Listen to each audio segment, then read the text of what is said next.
diri kita sendiri. Dan insya Allah kita akan mulai pada malam ini dengan judul dosa dengan makhluk ini, dimulai dengan diri sendiri, yaitu menjurumuskan diri pada pelanggaran-pelanggaran agama. Teman-teman sekalian, kembali saya ingatkan diri saya dan teman-teman semuanya, kalau dosa itu pelanggaran, dosa itu dipelajari untuk dijauhi. Misalnya zina, berbohong, riba, kita wajib mempelajarinya karena menuntut ilmu agama adalah wajib.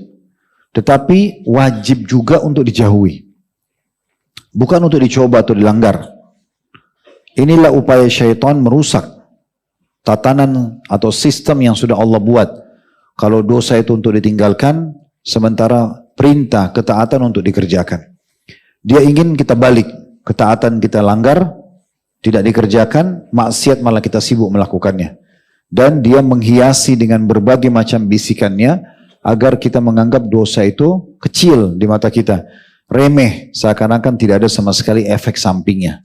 Padahal sebenarnya semua dosa itu akan ada efek. Dimulai dari dosa kecil sampai dosa besar. Dalam sebuah riwayat yang sahih disebutkan, Nabi SAW menggambarkan dosa-dosa kecil ini dengan perumpamaan orang yang sedang jalan dalam satu kafilah. Kemudian mereka mampir di sebuah tempat, lalu mereka membutuhkan api unggun untuk menghangatkan tubuh mereka. Lalu pemimpin kafilah itu menyuruh setiap orang yang ada di kelompok kafilah tadi, grup safar gitu ya, untuk mengumpulkan ranting-ranting agar nanti bisa dijadikan sebagai bahan bakarnya atau menjadi pembakar api nantinya. Maka setiap orang mengambil ranting-ranting kecil, tapi karena banyak orang yang mengumpulkannya, akhirnya bisa menghasilkan api yang besar. Kata Nabi SAW, itulah perumpamaan dosa-dosa kecil. Orang tidak sadar, dia melakukan satu dosa kecil, kemudian dia ulangi lagi, lama-lama menjadi api yang besar.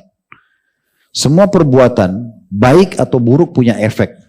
Contoh misal, teman-teman sekarang hadir majelis ilmu seperti ini.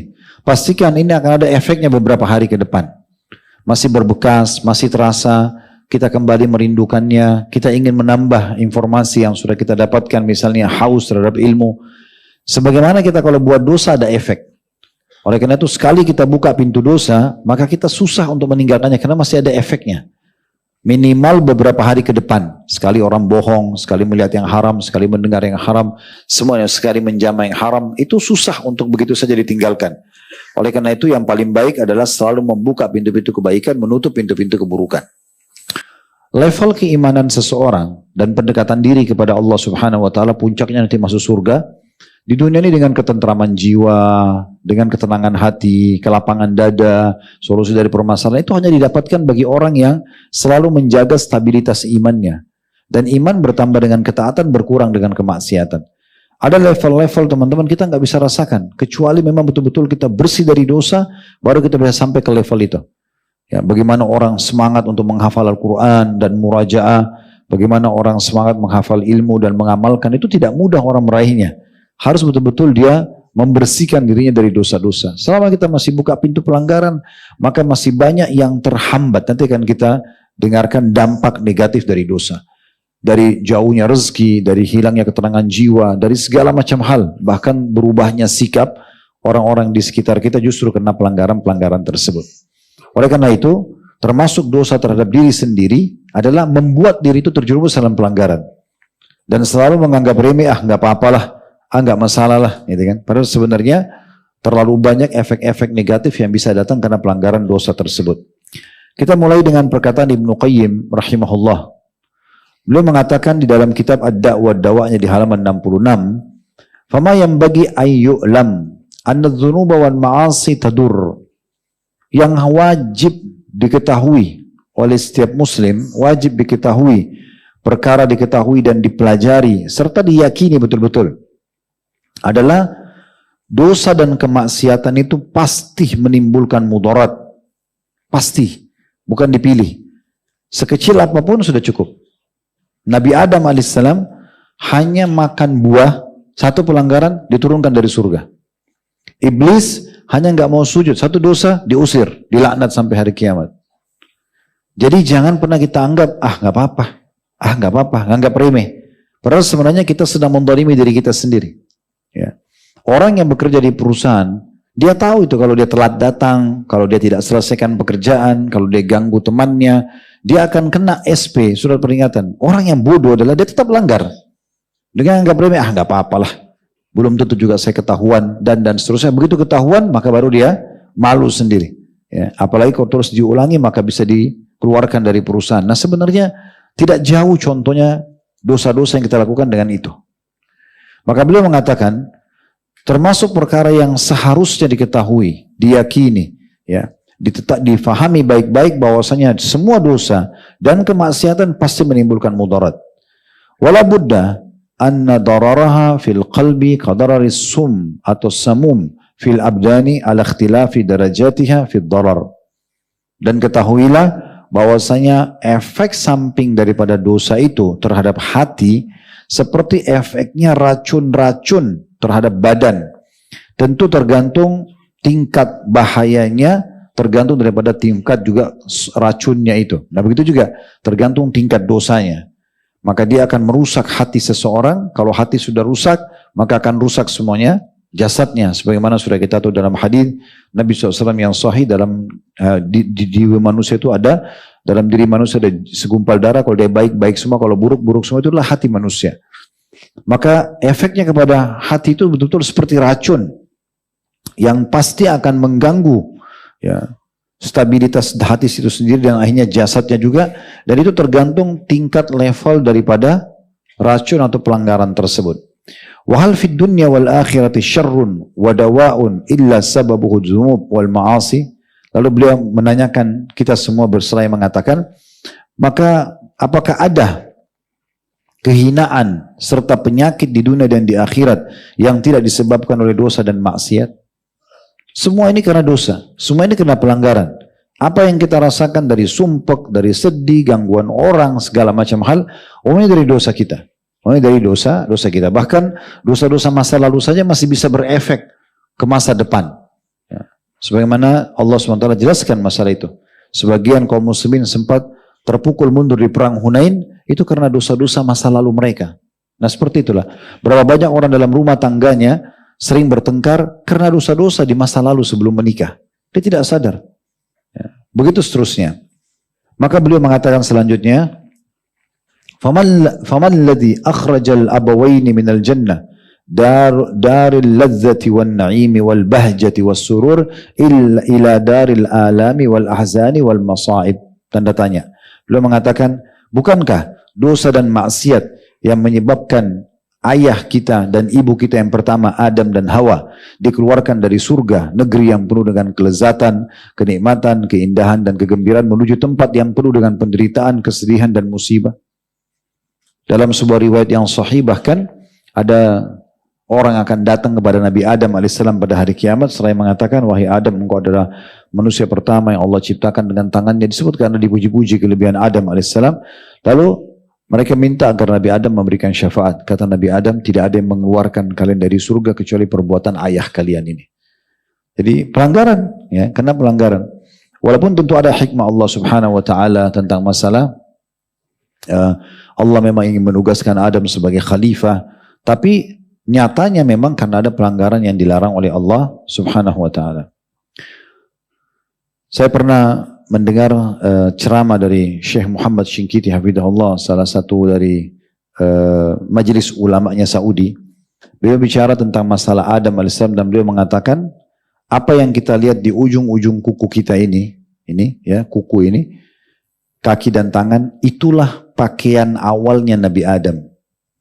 Jadi maksudnya waktu awal diciptakan, itu semuanya seperti ada kuku di badan kita ini besar, menutupi dan penuh dengan cahaya. Tapi pada saat Adam AS melakukan pelanggaran, yang Allah mengatakan, dan kami membuka pakaian mereka, maksudnya dihilangkan. Dan tersisalah di ujung-ujung jari kaki tangan kita. Sisanya sudah diangkat oleh Allah Subhanahu Wa Taala. Jadi ada efek-efek yang kita sadar tidak sadar akan datang. Berarti pemahaman sebaliknya teman-teman. Kalau kita fokus pada ibadah kita, tidak buat maksiat, berarti lawannya. Kalau itu bisa datangkan mudarat, kalau ini berarti datangkan manfaat. Pasti manfaat kebahagiaan dengan rumah tangga, dalam pekerjaan, apa saja. Bahkan pada saat kita menghadapi musibah pun akan lebih ringan. Fudail bin Iyad rahimahullah berkata begini, "Biqadri ma yasghuru dzambu 'indak ya'dhumu 'indallah wa biqadri ma ya'dhumu 'indaka yasghuru 'indallah." Semakin kecil dosa yang terlihat dalam pandanganmu, selalu kau anggap remeh. Udahlah, nggak apa-apa, udahlah, nggak apa-apa. Kan cuma begini, kan cuma begitu, kan cuma sekali, ya misalnya. Maka semakin besar nilainya di sisi Allah. Allah akan menghukum dengan itu, karena dianggap remehnya. Jadi berbuat dosanya dosa, menganggap remehnya dosa. Sekarang kita bahas lagi, itu pernah kita bahas masalah menganggap remeh dosa ya. Sekarang kita bahas apa? Menjurumuskan diri kita. Sengaja masuk dalam pelanggaran pada kita tahu itu berbahaya, itu dosa sendiri. Selain dosa yang kita lakukan, misalnya orang sengaja berzina, dia dosa dengan zinanya. Kalau dia anggap remeh, dia dosa dengan menganggap remehnya. Kalau dia juga melakukannya perbuatan tersebut, sebenarnya dia sedang dolimi dirinya, karena ada hukuman yang akan datang. Itu juga dosa sendiri.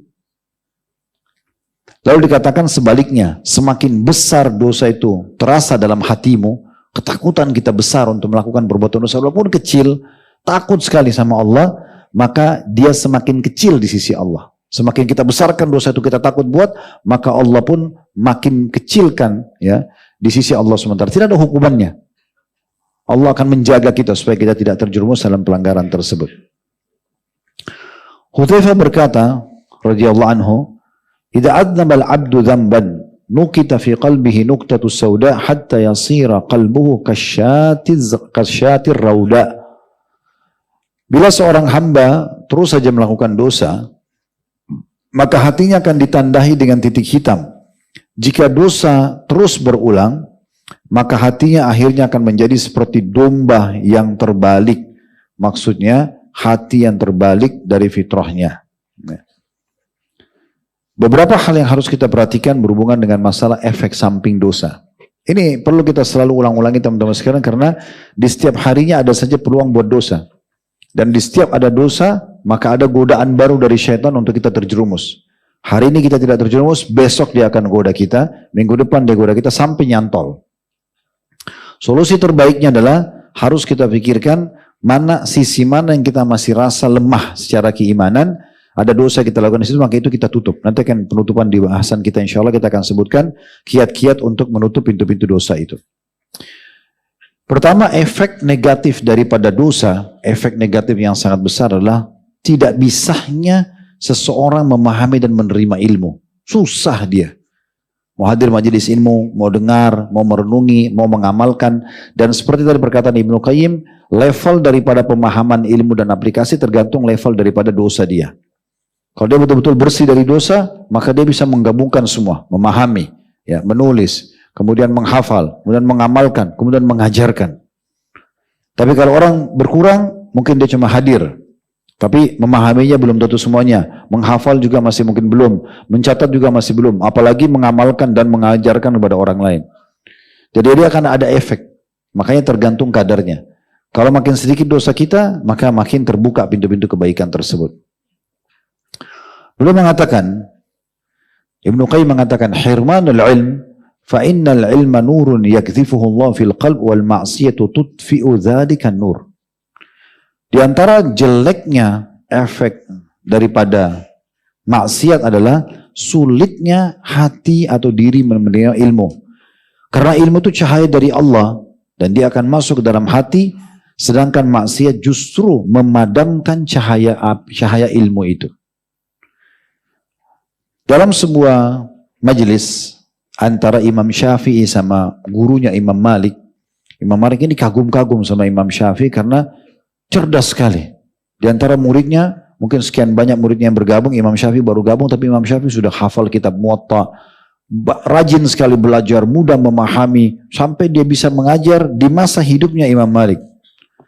Intinya, Imam Malik waktu itu beliau mengatakan, dikatakan dalam sebuah riwayat atau sebuah athar, "Walamma jalasal Imam Syafi'i baina yaday Malik." Satu waktu Imam Syafi'i duduk di majelisnya Imam Malik,